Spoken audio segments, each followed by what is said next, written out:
تو پچھلے ہماری 2-3 نسلیں گزری ہیں نا، انہوں نے اس بریکٹ میں جو کام کیے تھے وہ اس سے تو بہت بہتر ہے ہمارا یوتھ اس وقت. اچھا، جو پچھلا ان سے بہتر ہیں. جی ان سے تو دونوں ہی پٹے میں ناکارہ ہیں، کوئی شک نہیں، مگر پچھلی 2 نسلوں میں جو اس بریکٹ اندھوں میں کانہا راجا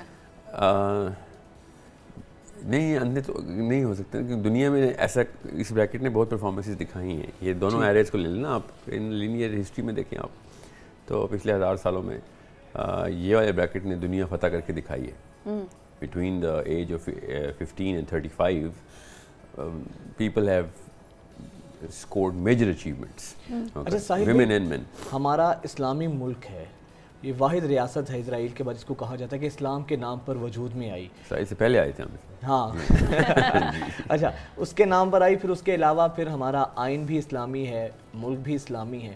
اس کے باوجود ہم دیکھتے ہیں کہ ہماری نوجوان نسل ہی کیا عموماً جو ہے، ہم نہ تو پورے دنیا دار ہیں نہ پورے دیندار ہیں. عجیب ہی ہم وہ کیا اس کو کہتے ہیں کہ رنگ برنگی چیزوں کے اندر جو ہے نا، ہم وہ عجیب سا ہی کوئی ہاں کوئی ٹیسٹ ہمارا وہ عجیب ہی کوئی فلیور ہمارا بن گیا ہے. اس کی کیا وجہ ہے؟ 2 نسلیں پچھلی، امی اور اس کی امی، نانی سے لے کے شروع کریں، یا دادا اور ان کا بیٹا ابو. امی اور نانی ذمہ دار ہیں، دادا بیٹا ذمہ دار. جی ہاں بالکل. دیکھیں ہمارے جو کلچر ہے نا، اس میں 2-3 ایسے ہم نے بیرکس بنائی ہوئی ہیں جس میں سے فوجی نے گزرنا ہی گزرنا ہوتا ہے. ان میں سے ایک ہمارا جوائنٹ فیملی سسٹم ہے، دوسرا ہمارا کلوز کلچر ہے، کلچر بھی ہمارا کلوز ہے. تو جب ہم نے یہ 2 چیزیں دیکھنی ہوگی، کلچر ہی کلوز ہو، اوپر سے ڈومیسٹک جو کلچر ہے وہ بھی کلوزڈ ہو، ہمارا ویسے ملک کا اس پورے کے پورے خطے کا کلچر بھی کلوزڈ ہو، تو پھر تو بچے نے اس راستے سے گزر کے جانا ہی ہے ذہنی طور پر، جس راستے سے ابو گزرے تھے اور ان کے ابو گزرے تھے. اور وہ والے تمام نفسیاتی اور معاشرتی مسائل اس نے دیکھنے ہیں، اور وہ بیماریاں بھی لینی ہی لینی ہیں کہ جس سے پچھلی 2 نسلیں گزری. تو یہ میرا اور آپ کا کام ہے اب، کہ اب ہم رائٹ بیہائنڈ اس جو آ رہے ہیں نا، 10 سال پہلے کے جو لڑکے آ رہے ہیں، لڑکیاں آ رہی ہیں جو بالکل پیچھے آ رہے ہیں، ان کو اس وقت پکڑ لیں. ٹھیک ہے. اور دوسرا کام یہ ہے کہ جو بالکل چھوٹے بچے ہیں ان کو کوارنٹین کریں. یہ بڑا آسان کام ہے، یہ کوارنٹین کریں. ہاں، کہ ان کو وہ بیماری نہ لگیں جو ان کی امی کو لگی ہوئی ہیں، ان کو وہ بیماری نہ لگیں لڑکوں کو جو ان کے ابو کو لگی ہوئی ہیں، یا مجھے لگنی تھی مجھے تو لگ گئی. تو جب کرونا آیا تھا تو سب سے پہلے کس نے ماسک پہنا تھا؟ ڈاکٹرز نے پہنا تھا نا. ڈاکٹرز پیشنٹ کو تو نہیں ہم نے پہنایا نا پہلے، کہ جو ہے جس نے ٹریٹمنٹ کرنا ہے پہلے وہ تو اس کو تو نہ لگ جائے نا کرونا. تو سب سے پہلے تو ان لڑکیوں سے فوکس کریں کہ بھی شادیاں نہیں ہوئی، سو دیٹ بیماری دوبارہ نہ لگے. سب سے پہلے تو ان کو بچائیں کہ جن کی شادیاں نہیں ہوئی. ہاں ان کی شادیاں ڈیلے کر دیں. تو جن کی شادیاں ہو گئی ان کے سر سے پانی گزر چکا ہے. نہیں، ان کے پاس بچے چھوٹے ہیں نا، ابھی ان کے بچے چھوٹے ہیں، تو ان کے بچوں کو سیکیور کریں. ان کے بچوں کو میں اسی لیے بچوں کی نا، جب بھی آپ میری نا کسی بھی قسم کی ویڈیو دیکھیں گے تو میں امی کو ڈرا رہا ہوتا ہوں کہ بچہ گیا.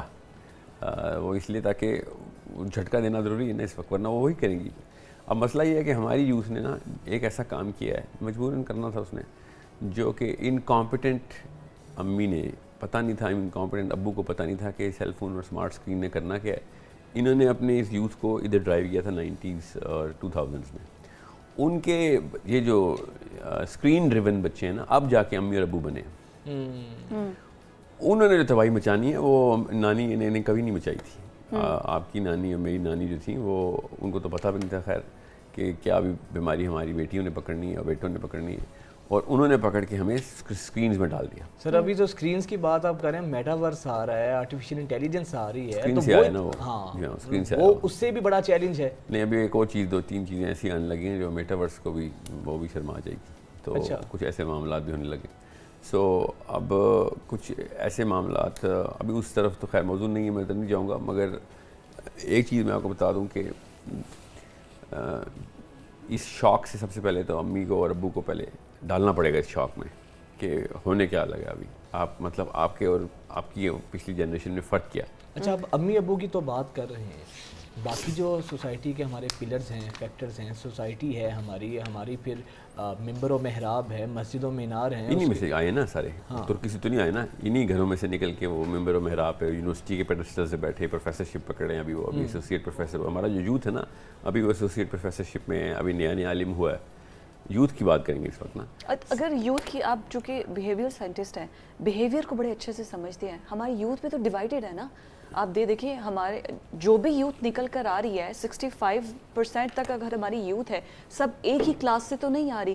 ایلیٹ کا اپنا کلچر ہے, جو مڈل وے میں ہے ان کا اپنا کلچر ہے, اور پھر ہماری تعلیم یکساں نہیں ہے. کچھ مدرسوں سے پڑھے ہوئے ہیں, کچھ تعلیم سے پڑھے ہیں, کچھ ہائی فائی اسکولس میں پڑھے ہوئے ہیں, اور کچھ گورنمنٹ اسکولس کے پڑھے ہوئے ہیں. وہ اس میں تو ڈویژن ہے, اور ان کا بیہیویئر بھی چینج ہے.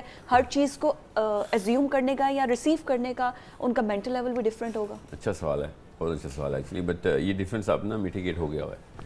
سوائے مدرسے کے جو آپ نے بات کی نا, باقی کے تمام تر جو اسٹارٹرز کہتے ہیں ان کو نا, لیئرز ہیں جو, وہ سوشو اکنامک لیئرز بھی ہوں یا پھر کلچرل ہارزونٹل آپ نے اسپلٹس کیے ہوئے. تو مدرسہ از دی اونلی آئسولیٹڈ کلسٹر. باقی سارے کے سارے اوور لیپس بہت میجر ہو چکے ہیں. اب آپ کے ایلیٹ میں اور آپ کے ایک ریگولر سوشو اکنامک سی اور بی میں بیماریاں وہی رہیں گی اب, کیونکہ آپ ایکسپوجر سب کو اکراس دا بلینکٹ وہی ملا ہے, کیونکہ موبائل سستا ہو گیا. جیسے اب چونکہ موبائل سستا ہوا ہے تو یوٹیوب سے ڈائریکٹ جینیفر اینسٹن اپنی ویڈیو وہ کام والی کو بھی وہی دکھائے گی جو باجی کو دکھائے گی. اچھا ساحل بھائی, جس طرح میں نے پہلے بات کی ہمارا ملک اسلامی ہے, ہمارا جو نوجوان ہے وہ ایک ماڈرن پڑھے لکھے ویل سوٹڈ ڈریس میں موجود ساحل ادیم کو تو سنتا ہے بڑے غور سے, اس کی تو باتیں سنتا ہے, لیکن جو ہمارے روایتی علماء کرام ہیں, جو مذہبی رہنما ہیں, ان سے وہ بہت ہمیں بیزار نظر آتا ہے. اس کی کیا وجہ؟ علماء کرام کی اپنی کوتاہی ہے, اپنی خامی ہے, جو اتنا یہ جو گیپ آ گیا ہے ہماری یوتھ میں اور علماء کرام میں, جو ہمارے روایتی علماء حضرات ہیں, اس کی وجہ کیا ہے کہ ان کو ہمارے نوجوان اکثر سننے سے یا ان کو سنتے نہیں, ان سے بیزار ہمیں نظر آتے ہیں؟ اس کا ذمہ دار کون ہے؟ اس کا ذمہ دار تو دیکھیں, ذمہ ہمیشہ بڑے بندے کو دینا ہے. آپ نے استاد کو ذمہ دیتے ہیں. جب شاگرد فیل ہوتا ہے نا تو اس کا ذمہ دار استاد ہوتا ہے, شاگرد نہیں ہوتا. یہ ایک ایسی بیماری جو ہمارے کلچر میں ہے کہ شاگرد فیل ہو تو شاگرد کو ذمہ داری دے دی جائے اس کی. تو جب بھی کوئی شاگرد فیل ہو تو اس کا ذمہ استاد ہے. یہ آسان سے اصول رکھیں گے تاکہ اسٹینڈرڈ اوپر جا سکیں. تو جب یہ والا سوال مجھ سے پوچھا جاتا ہے تو میں ہمیشہ, چاہے وہ پروفیسر کے لیے پوچھا جائے کہ یوتھ یونیورسٹیز میں جس لیول پہ ڈرگس کلچر کے اندر اور سیکس کلچر کے اندر اور ابیوز اسالٹ کلچر میں بھی آ چکا ہے, وہ اس کا ذمہ پروفیسر ہے. بالکل اسی طریقے سے علماء جو لڑکا اور لڑکی اس وقت مولوی بیزار ہے, اس کا ذمہ مولوی ہے. اس میں ہم کیسے ایک مطلب ہاؤ ڈیئر وی ڈو کہ such a big crime we delegate our own responsibility downstairs. You can't do that. کوئی بھی پروفیسر نے کبھی بھی کسی اسٹوڈنٹ کو کسی ڈرگس کی طرف یا سیکس ایڈکٹ بننے کی طرف یا ابیوزنگ کی طرف تو انکریج نہیں کیا نا. لیکن یونیورسٹیز اور اسکول لیول پہ بہت سے ویڈیوز ہم نے دیکھا پہلے آئی تھی کہ لڑکیاں ڈرگس کے لیے ایک دوسرے کو مار رہی تھیں. ڈیفینس کا کوئی اسکول تھا.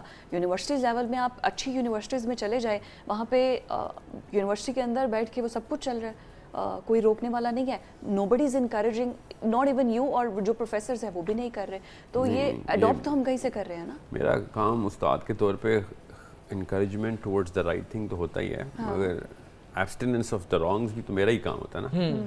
یہ تو آدھا ذمہ میں اٹھا تو نہیں لوں گا نا اپنے سر سے, جسٹ بیکاز, اور یہ کر رہے ہیں سارے پروفیسر. اور یہ کول کلچر اور یہ اٹس اے فیشن اور یہ ایلیٹ کلاس کا کلچر, یہ پروفیسرز کی نفسیاتی بیماریاں ہیں جو اسٹوڈنٹس میں گئی ہیں. جب تک یہ پروفیسر نہیں نا سمجھیں گے, زیادہ تر پروفیسرز جو میں جانتا ہوں literally they are mental patients, they are narcissists, they are ignorant of major crimes that they are committing subconsciously. Micro infringements بولتے ہیں ان کو. وہ ایسی انفرنجمنٹ کر رہا ہے سائیکولوجیکلی کہ بچوں کو سب کانشیسلی وہ بیمار کر رہا ہے. وہ جو کول کا جو لفظ ہے نا, اس amazing power that they have, we all had that power. #cool was a weapon, we misused it, let's admit it. Right. اگر ہم #cool کے اندر سے ہی گزارنا تھا تو we could have done wonders. Cultures نے کر کے دکھایا, میں خالی مفروضات کے اوپر بات نہیں کر رہا ہوں. سو جب پروفیسرز کو یہی نہیں پتا کہ #cool ڈیفائن یا ری ڈیفائن کیسے کیا گیا ہے, #cool میں ہی جنریشن نے ایجاد کیا ہے. It is self created in the kitchen, we actually created it, and I know how to create it.